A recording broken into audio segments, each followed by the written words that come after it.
이번 비상계엄 선포가 헌법과 법률에 위반된 위법한 비상계엄이라는 사실은 동의하신가요?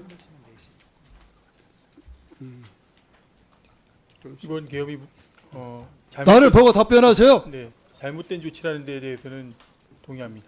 그러면 이번 행위가 비상계엄이 이꼬로 내란죄는 아닙니다. 그런데 이번에 한 행위는 비상계엄일 뿐만 아니라 경찰과 군 병력을 동원해서 헌법기관인 중앙선관위와 국회를 봉쇄하고 서울시를 소유를 익히고 이래서 우리는 내란죄라고 지금 주장하고 있는데 내란죄에서 동의하십니까? 내란이라는 부분에 대해서는 현재 재판이 진행 중이기 때문에 나를 보고 답변하시라니까. 예, 제가 말씀드리는 것은 적절치 않다고 생각합니다. 비상계엄을 인정하고 비상계엄이 헌법과 법률에 위반된다고 인정하지만 내란죄는 적절치 않다는 답변이죠. 적절치 않은 게 아니고 지금 현재 재판이 진행 중이기 때문에 제가 말씀드리는 것은 적절치 않다고 생각합니다. 좋습니다. 그 다음 지금 내란의 연루 의혹에 대해서 많은 의원들이 질의를 했고 본인은 거기서 나름대로 이제 변명을 하고 있습니다. 내란 수사, 계엄, 비상계엄, 위법한 내란 수사 개시된 이후에 조지호, 임정주, 영특보 서장, 이상민 이런 사람도 통화했습니까? 통화한 사실 있어요, 없어요? 수사가 개시된 이후 말씀입니다. 예. 있지? 수사가 개시된 이후에는 나보고 답변하세요. 수사가 개시된 이후에는 거기들도 다 소리 다 들려요. 걱정 안 하셔도 됩니다. 예. 예. 기억이 없습니다. 아, 전화했어요, 안 했어요? 기억이 있는 거예요, 없는 거예요? 기억을 해봐야 될 것 같습니다. 지금 내란죄 수사된 이후에 우리 박연수 직대는 통화를 했을 것 같아요. 그렇기 때문에 통화 기록을 제출하지 않고 있습니다. 본인은 조금 전에 우리 이만 의원님이 질의하실 때 사생활 보호 때문에 안 된다겠죠. 그래 답변했죠. 의원님, 그 통화 내용 그럼 통화 기록은 왜 제출하지 않습니까? 아까도 말씀드린 대로입니다. 예, 사생활 보호. 아닙니다. 그 처음에 제가 소상히 그 통화 기록을 제출했는데요.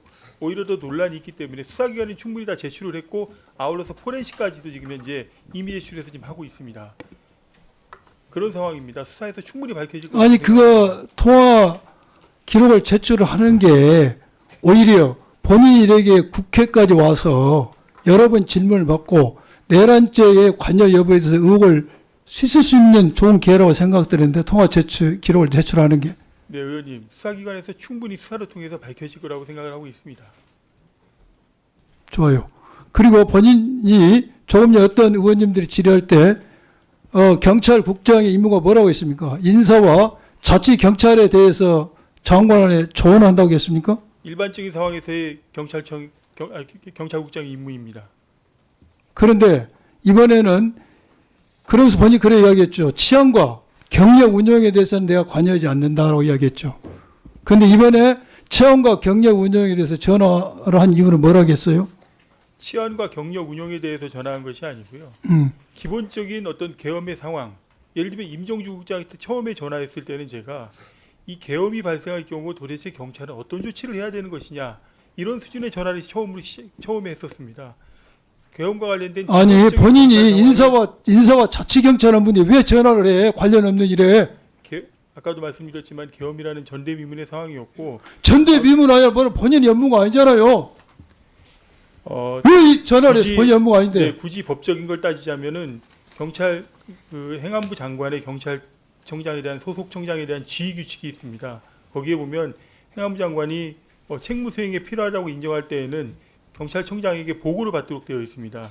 그런 것들에 의해서 특별한 경우, 아주 이런 계엄과 같이 특별한 경우에는 제가 치안 상황이나 이런 것들을 파악을 하기 위해서 담당 관계자들에게 전화를 했던 것입니다. 장관 지시받아 했습니까? 장관 지시를 받지는 않았습니다. 그래요? 그렇습니다. 본인은 늘 답변하는 게 내가 전화한 사실이 있다. 그렇지만 상황을 파악하려고 하겠죠. 네, 그렇습니다. 그 상황 파악 답변을 잘하신 것 같아. 무슨 상황 그런데? 전반적인 지금 계엄과 관련된 상황이었습니다. 그 당시에 그 상황이 아니라 경찰이 국회를 잘 봉쇄하고 있는가? 지금 150명 찾는가 못 찾는가? 그런 상황 관련 거지. 의원님, 그 당시에는 제가 그런 사항을 알 수 있는 위치에 있지 않았습니다.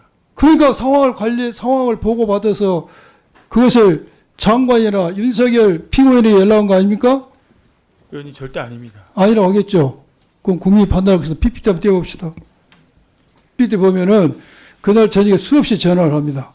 근데 전화하는 게 말이야. 그 전화 시간이 우연한 시간이 아니야. 매우 중요한 상황마다 전화를 해요. 본인은 조지호 경찰청장이 처음 2번 전화한 시간은 이진우, 김봉식에게 경찰 군 출동한다 이야기해서 김봉식이 경찰 배치하고 조지호한테 상황 보고 끝나자마자 조지호가 박연수 국장한테 통화합니다. 근데 박연수 국장은 계엄 일어났다고 해서 알려주기 위해서 전화했다? 아닙니다. 경찰청, 얼마 전에 그 이야기 했어. 내가 들어보세요. 경찰청장이 그 위급한 상황에서 계엄이 일어났는지 아닌지를 알려준다고 전화한다? 그거 국민을 기망한 겁니다. 바이든을 날리면로 이야기가 똑같은 거야, 지금. 의원님 설명을 드려도 되겠습니까? 설명은 드릴 필요 없을 것 같아요. 똑같은 답변할 것 같으니까. 똑같은 답변이냐면 답변하시고. 계엄 사실을 알고 있느냐라는 전화와 함께 행안부 상황을 물어보신 것입니다. 형아 무슨 상황? 제가 행안부 상황을 전혀 모르기 때문에 빨리 출근을 해서 알아봐야겠다고 하고서 바로 출근했던 것입니다. 형아 무슨 상황을 알아? 조조 조지호가 형아 상황 알아서 뭐하게? 청장의 그 당시 물음이었습니다. 그 말이 됩니까? 조지호가 형아 상황을 알아서 뭐합니까? 저에게 그다음 보세요. 그다음 2번째 전화할 때는 전화 시간이 조지호가 국회의원 출입을 할까 못할까 우왕좌왕할 때입니다. 그때 본인이 임정재한테 전화해요. 상황이 어떻게 돌아서 확인하기 시작해요. 그 전화 끝나고 나서 윤석열이 박완수한테 전화하고 박완수가 조지한테 전화해서 국회를 공세합니다. 공세가 시작된 시간에 2번째 전화를 임정재한테 합니다. 이것은 뭘 의미하냐? 본인이 다 중간에 정리를 하고 있는 거야. 여러 차례 설명을 드렸지만 세 번째 또 전화할 때는요. 한참 국회 보좌관, 국회 직원들하고 경무원이 육박자한테 전화를 해요. 방송을 상황을 체크한 겁니다.